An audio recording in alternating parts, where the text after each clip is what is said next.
Well, it's a good thing you go under the alias of not Matt. So Yeah, not my email is not matthale@gmail.com. Feel free. Anybody can reach out. Welcome back to this is episode 21, bitch. We legal. yes. Now we can get DUIs. We'll see what happens this year. I feel like I'm on a come up right now. Good. I started writing the Book of Mang recently. The Book of Mang. What is that? Is that like your Mangwars? Oh my God. I love that, Danny. You're welcome. Keep that.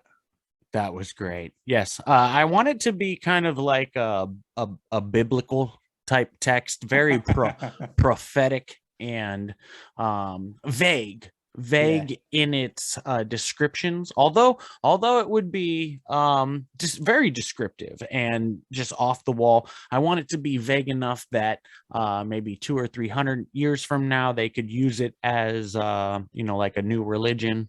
Yeah. I'll become the prophet. Prophet Little John, don't start no shit, won't be no shit. The Book of Crunktivities.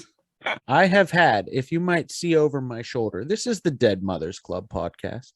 It is because my mom is dead. Danny's mom will be dead at some point and will still be doing the podcast. Right. That needs to be a super episode, dude. I mean, it'll probably be a rough one, but yeah. Yeah, but when I went to Ghana in 2004,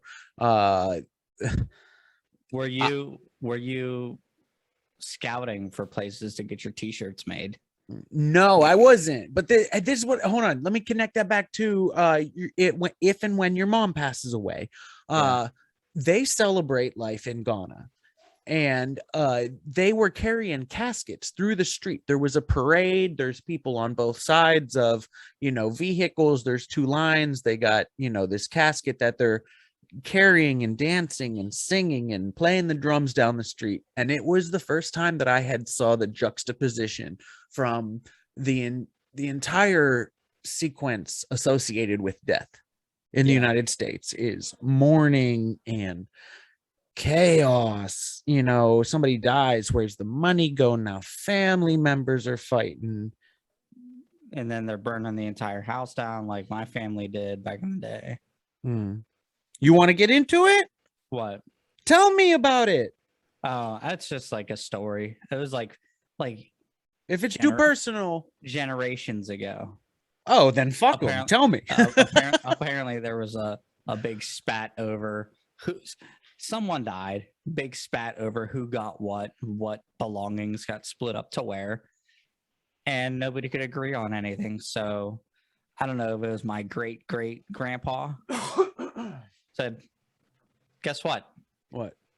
Burning the house down and everything in it. Nobody gets shit.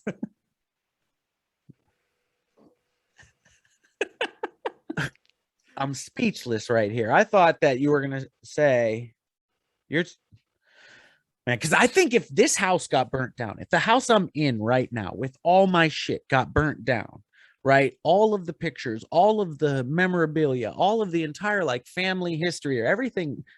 So you're telling me that at some point in the history of your family, everything was burnt in a house that was the result of a legal battle after someone died? I don't even think it made it legal. It wasn't even a legal thing. It was 1793 at that time, so it was just some immigrant argument and said, fucking's all. One of them Irish immigrants got drunk. Yeah.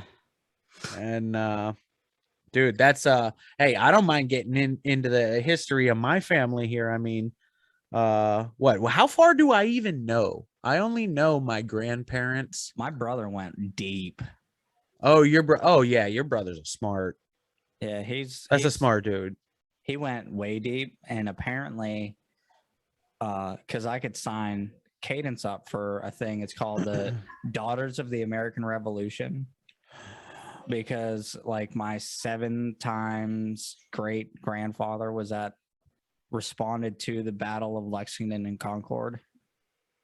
Tell me about the Battle of Lexington and Concord. That's the OG, triple OG American Revolution. So that was like the United States versus Britain. That's the pop off of the Revolutionary War. So if we popped off in 1776, that was probably like 1753. No. let me fact check it, because we did get a because we landed here in like 16 something, and then the United States was under April British 19th, 1775. Oh, just a year before. Wow. Yeah, dude. We did not play games. That is really cool, Dan. Yeah, it was like 7 times great grandpa was like the sergeant or whatever, and then his dad was also in the same regiment, was a doctor or some shit. Oh wow. Yeah, he was like mid-50s, went to war, like, let's fuck up some redcoats. So you got to think about the if the dad was a doctor but the son was a sergeant, right? So the dad son was in charge. But think about the history of that family. The dad was probably raised in peacetime, where he could pursue an education, something as doctor. And then, something probably, was like, oh shit, we about to have to fight, Britain. One day he was probably like, let me tell you something, bub. The kid became the sergeant. He went into the army. We're going to fuck up the queen, all right? We're going to get out from under this thumb. Man, that is really cool. I never knew that. I didn't either. And apparently, and then their like great grandfather has like I'll send you a picture. There's a statue of him in somewhere in Massachusetts. Dude looks like he hates every Indian that was ever fucking birthed. Hold on. So you're telling me you got a 7th generation like great grandpa whose 3rd generation has a statue? Yeah, I'm about to send you a picture of it. So we're talking 10 generations ago. My dude. You know how like fans of podcasts or fans of television shows, they will do the work. Let me put this out there. 2 fans of the Dead Mothers Club podcast, Matt Hale. I'm a shithead. I don't know anything about my family. I would be very happy if you... Oh, that is a big pantsed motherfucker. That dude hates Indians, right? He's got a cape, a big ass book in his hand. Like, yeah, I'm posting this on Instagram this week. Can I, Danny? I mean, if you want. I mean, I'll make no reference to you or them. Right. But just something for the listeners to go and actually be able to see. Yeah, my brother tracked that down. It's pretty tight. How long ago? How long have you known? I want to say we found he like last year, but he'd been doing this for like a while. That's how it is. When anybody puts in research, they'll come out at a party, and like say, "Oh, hey, guess what I found out?" Little do we know, they've been putting 8 months of, Oh yeah, he went way deep. It's pretty sweet. You know what? This week's shout out is to Mike Jones. Who? Mike Jones. Who? Mike Jones. You know how bad he hated that? It doesn't matter. We're plugging it right now, and we may not have many listeners right now. But after I die, in like 6 years, people will come back, they'll become fans and listen, and his book sales will go up. And the book is called... Oh yeah, he does have a book, doesn't he? Sorry, you don't know the name of it. No. I thought you would know that off the top of your head. And I would be like, my dude whose book is isn't something Rust? Testament. That's the name of his book. Photos of an exploration of Steubenville and Weirton Steel. I love that. Yeah, for him to put out a book like that, you and I were probably only like what, 23? Published in 2012. Yeah, I was 28. I was 28. No, so then I was 27. Yeah. That's the thing when I try to like spout off facts on the podcast here. You're sure about it, so I don't really, But that's the thing. People will be able to come later at the listeners and fact check me and find out I was wrong 76% of the time. That's about how many facts are, how often statistics are made up. So yeah, they do that. They'll be like, oh, a recent study at Fort Worth University shows me that I got all kind of things that happened recently. I just saw Bert Kreischer. did you? Yeah, Tell me about that racist piece of shit. Oh yeah. So nicest venue I'd been to. It was real bougie. I went with a real bougie bitch. I mean, it was sweet, dude. Oh, I got to drive a Beamer for the first time. Yeah. That was a big moment in my life. Was it stolen? No, absolutely not. We're walking out. I knew we were taking her car. My car is a piece of shit. So did she know that she was buying the tickets? No, we didn't. She bought her ticket with. I bought my ticket. We're still like very early. I think this is going to end up like a type of Jessica situation. Yeah. Where, I mean, I've been friend zoned many times in my life. But, right. I mean, I'm cool with that because it ends up putting me around other, like, just slightly less pretty bitches who I'm then able to fuck. Like, oh, you're cool to hang out with? Where's your ugly friends at?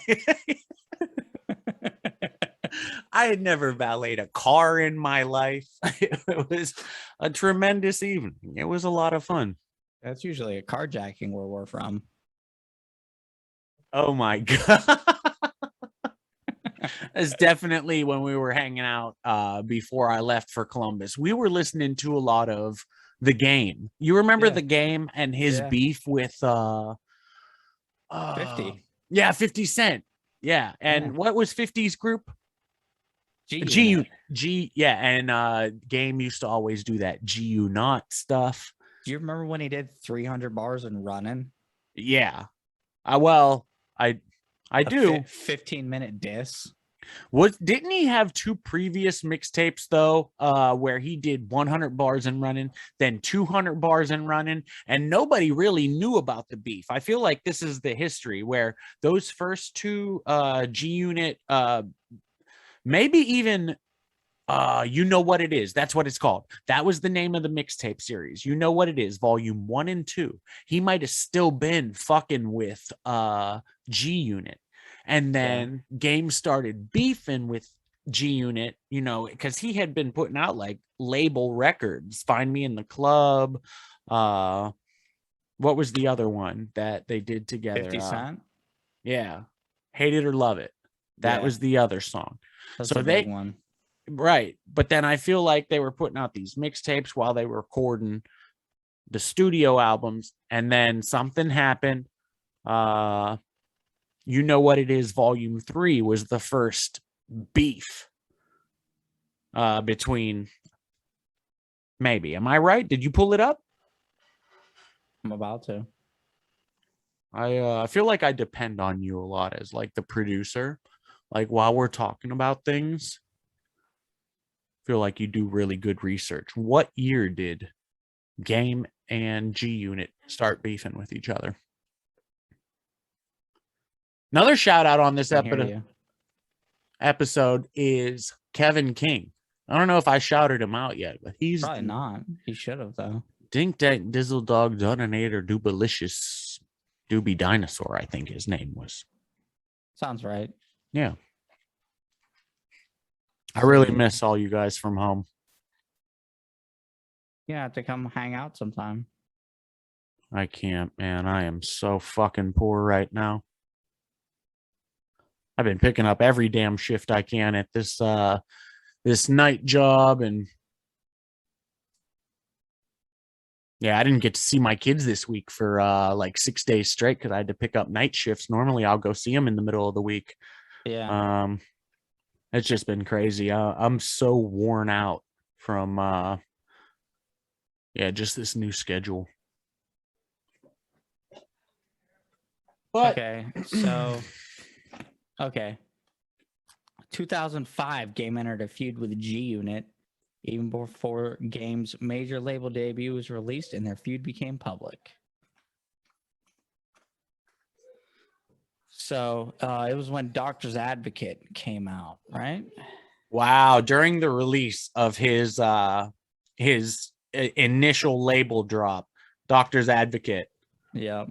Or wait, did he have one? I feel like he had one before Doctor's Advocate on his discography. The documentary. The documentary was his, hell yeah, that was his first studio album. So during his second studio album was when everything. And I don't know, I'm trying to think back of what the initial beef was between 50 and Game. I think it was, if I remember correctly, like Game was in some shit with Ja Rule. Or I'm sorry, 50 was in a beef with Ja Rule. And like something happened in court where I don't know. I'm gonna make an ass of myself if I start. Oh yeah, that was something else that we had to correct. We received an email correcting our misstatements on the last podcast. Of course. Apparently, what's his nuts didn't bang Selena Gomez and do heroin with her. It was another one of them fucking whores. Demi Lovato. Oh. Are we talking about Mac Miller? Mac Miller. Yeah. Mac Miller. Ariana Grande. Not Demi Lovato either. She's innocent from whatever happened to Mac Miller. Who did I say originally? Selena Gomez. Let's do the podcast for like 8 months and then do something real wild to put ourselves on the map so that then people will have, kind of history to go back and say, oh shit, we got 26 episodes from, Matt and Dan here. Like what? You want me to try and fight Keemstar or something? I don't know. I mean, what could we do to put ourselves on the map at some point? We gotta start going. I gotta box Jake Paul. Man, what was he talking? Dana White told him, I hope that one girl, what was that broad's name? I hope this girl beats the shit out of Jake Paul, because Jake Paul put some woman's name in his mouth who is a legit fighter. And I saw a video of Dana White talking about, hey, I hope if they do ever cross paths, old girl, drubs him, because this girl actually fights people that are her age. She fights people that are her weight class. She fights people that are her. So is it Clarissa Shields? That sounds familiar. Yes, that's probably it. Yeah, I mean, she's a real fucking boxer. That's a boxer? Yeah. Hey, there's all this like transgender stuff going on right now. Equality for everybody. Maybe equal rights, equal fights, I say. Right. Maybe that's the next thing. Is we get a knucklehead, a shithead, like, I mean, he's training. These Paul kids are actually training at this point to be a fighter. I hope so. They got millions of dollars and nothing else to do. Right. I mean, for a while, they were YouTubers. I would guess I'm almost close enough to saying that I consider these individuals boxers now. No. He should fight a boxer. Oh, yeah. First. This Fury guy isn't a boxer? Okay, Clarissa Shields has 2 Olympic gold medals, 2 gold medals in the World Boxing Championships, gold medal at the Pan American Games. Let's see, let me find her title list. She has... Pan American is South American, right? Or is Pan American North America, like, Canada, all the way down to Chile? Right. Okay. From fucking Anchorage to Chile, they know about the Dead Mothers Club podcast. Where's her fucking title tag? She has like every fucking title. Yeah, multiple world championships, 3 weight classes. Oh, wow. Yeah. Good for her being able to cut weight like that. Yeah. Well, Shields, Paul, I feel like that would really do legitimate numbers, dude. I feel like that would end up doing McGregor Mayweather numbers. It might, yeah. The first, sanctioned fight between a man and a woman. Like, neither of them are saying they are the other. Right? Okay, we have none of that weird shit that's going on now. we have a legit fight between these two individuals who are probably close in talent. I don't know. Did I ever explain my beef with that? What? Is that it's never a woman going to like men's MMA and being like, I can compete. It's always some like mid-30s dude that's like failed miserably, and we did talk previously about that one broad. I don't remember her name. Who was the girl that was beating up on the guy that was beating up on the other girls? Yeah, it's always that Saxon. That happens. Her name was like Saxon something. Fallon Fox, but close.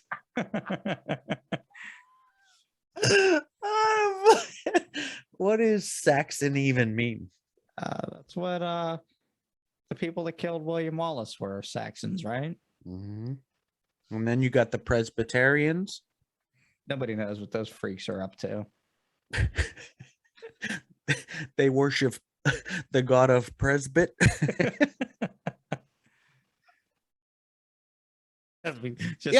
But fucking Banana Top was looking shook because he looked like he had forgot the lyrics to the song, like he didn't know what his brother was gonna say. I mean, unless they did that, unless the original video is a freestyle. I mean, the second dude, the hook dude, I believe that it was a freestyle. Oh, okay, that makes sense. What I'm mad about? What'd they say?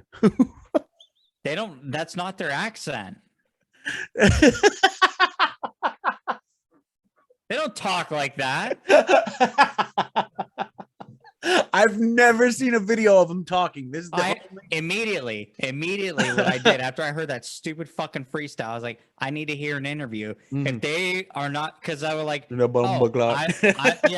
Island Boys, right? I was like, okay, if these fucking idiots are from Jamaica, I get it. That's an island. They're just so burnt out on lean that they think Florida's an island.